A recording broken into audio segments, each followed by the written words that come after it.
Hello, members one and all of the Salivation Nation. I recently spoke with someone who has some inside information as a contractor, a defense contractor, and is a party to some meetings with what is going on in uh, the Korean Peninsula right now. And essentially, it's quite interesting to see what he had to say about the current situation there, considering all the latest testing and flexing and saber rattling by North Korea and the United States, and the personalities of Kim Jong un and Donald Trump in particular.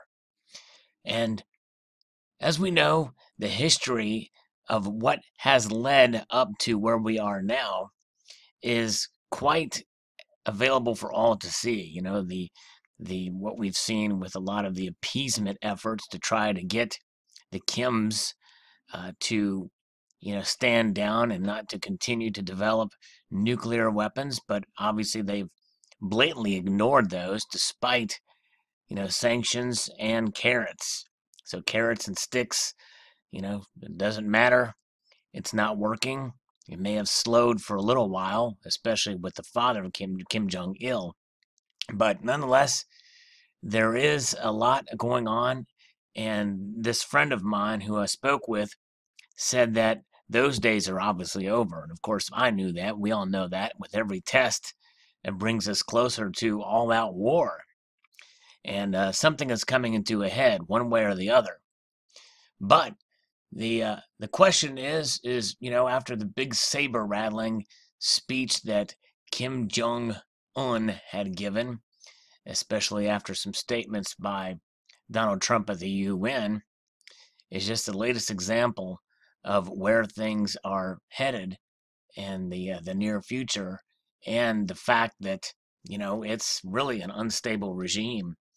And this Kim Jong Un is the most, probably the craziest of the three, although the grandfather was pretty crazy as well, and is defiant in their testing and in their rhetoric.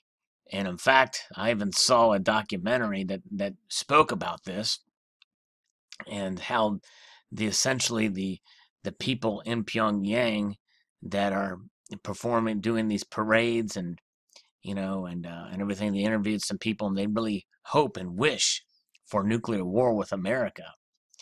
And so it's very much propagandized among the people, and they're being brainwashed.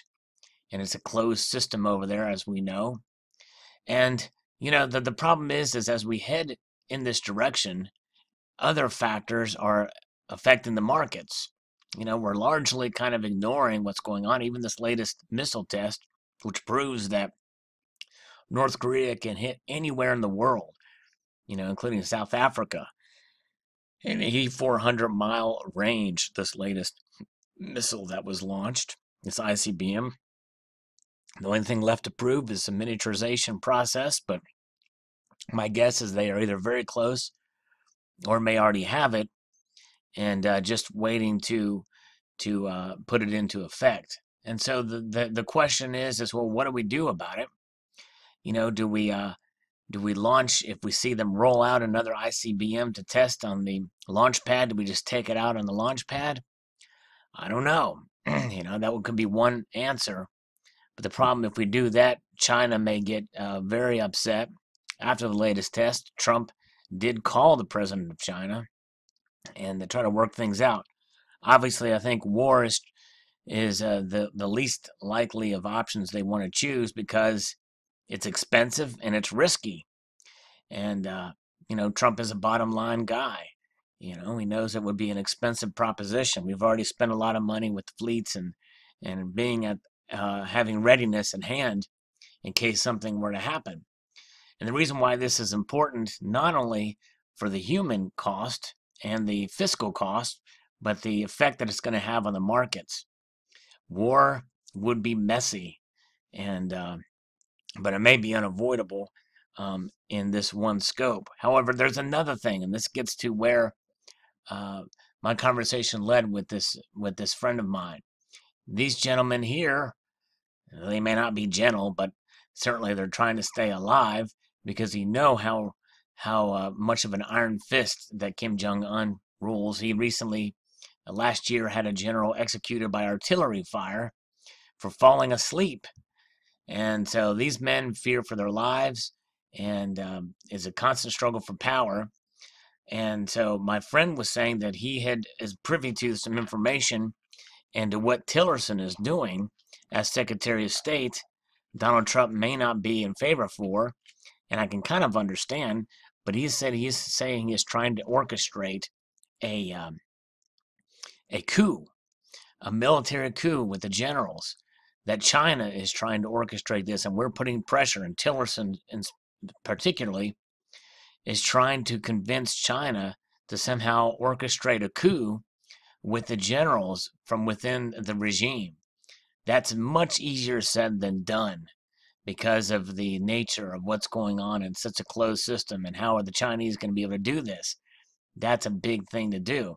And if we can convince the generals to do that, then we can literally take a drone in there, because we have had, according to this is a real almost top secret, we had him within the last few weeks in our sights 14 times, which means that there could have been 14 times we could have taken out Kim Jong-un with the firing of a single bullet that would literally make him dissolve.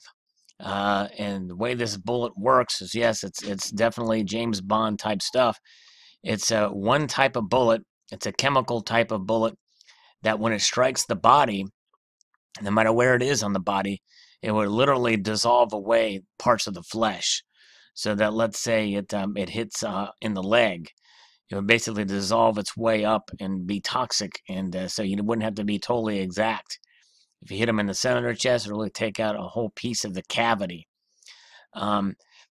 And so we know where he is. We know how to take him out, apparently. And that's just according to what this friend of mine had mentioned, based off of his contacts as a contractor. I don't even know if I'm supposed to really be sharing this, but I think it's fascinating. But I still think it's unrealistic. And I even told him that to get the generals to turn on Kim Jong-un, I think is going to be the larger task. But they said if we could do that, that would be the peaceful solution, so to speak.